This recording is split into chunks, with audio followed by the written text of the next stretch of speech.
Assalamualaikum warahmatullahi wabarakatuh.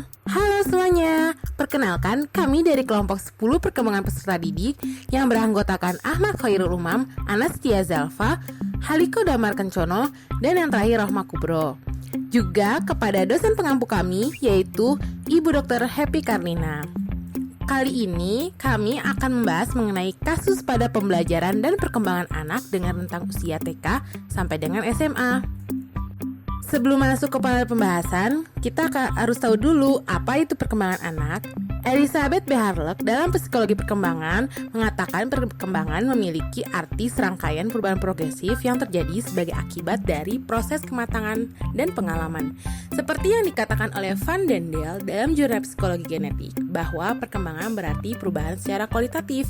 Jadi perkembangan setiap anak berbeda-beda ya. Maka dari itu, kita harus kenal betapa pentingnya peran orang tua. Peran orang tua dalam perkembangan anak sangatlah penting loh. Mengapa demikian? Karena orang tua merupakan salah satu peran yang ada di dalam keluarga sebagai organisasi pertama yang sangat penting dalam kehidupan anak untuk mengajarkan berbagai macam norma, nilai, juga cara bersikap, dan berbagai macam aturan lainnya yang berkembang di dalam masyarakat. Peran orang tua ini sangatlah dibutuhkan dalam perkembangan anak, karena ketika anak mengalami kondisi di mana kurangnya peran orang tua, kemudian disusul dengan banyaknya tekanan yang diberikan orang tua, juga kondisi orang tua itu sendiri yang memiliki kesadaran minim akan pentingnya perkembangan anak, hal tersebut akan menjadi dampak buruk yang bisa mengganggu kesehatan mental si anak. Setelah mengetahui tentang pentingnya peran orang tua, selanjutnya kita akan membahas mengenai peran guru sebagai tenaga pendidik. Guru sebagai faktor terpenting dalam dunia pendidikan haruslah memiliki bekal ilmu, karena dengan bekal ilmu tersebut ia dapat mengupgrade terus kemampuan mengajar sehingga dapat memecahkan berbagai macam masalah pembelajaran akibat latar belakang yang berbeda di setiap siswa. Selanjutnya kita akan membahas mengenai jenis masalah perkembangan anak. Yang pertama adalah gangguan spektrum autisme atau GSA, adalah kelainan otak yang berdampak pada kemampuan komunikasi dan interaksi sosial anak. Yang selanjutnya yaitu Attention Deficit Hyperactive Disorder atau ADHD, adalah gangguan tumbuh kembang anak yang sifatnya kronis dan sering terjadi. Otak anak tidak bekerja sebagaimana mestinya. Yang ketiga yaitu gangguan kecemasan, menyebabkan anak memiliki rasa takut yang berlebihan pada hal-hal yang tidak lazim.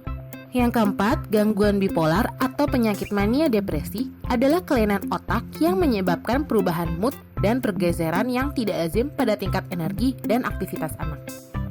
Yang kelima, yaitu Central Auditory Processing Disorder atau CAPD, adalah masalah pendengaran yang timbul saat otak tidak berfungsi sebagaimana mestinya.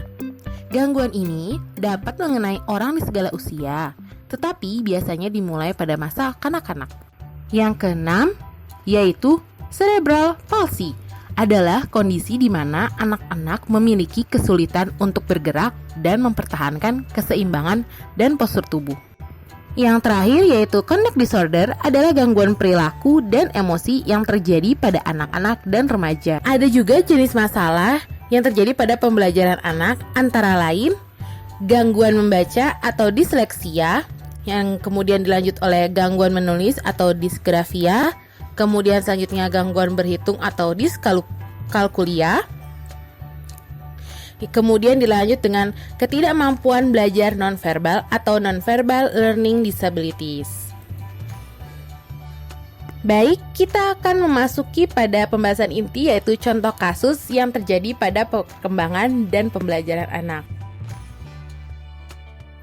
Diawali di tingkat TK, di Cina ada seorang ibu dan anak yang anaknya mengalami penipisan rambut. Sang ibu mengakui bahwa ia mendaftarkan anaknya ke berbagai macam pelajaran tambahan. Hal ini berdampak pada kesehatan mental anak karena sang anak akhirnya stres.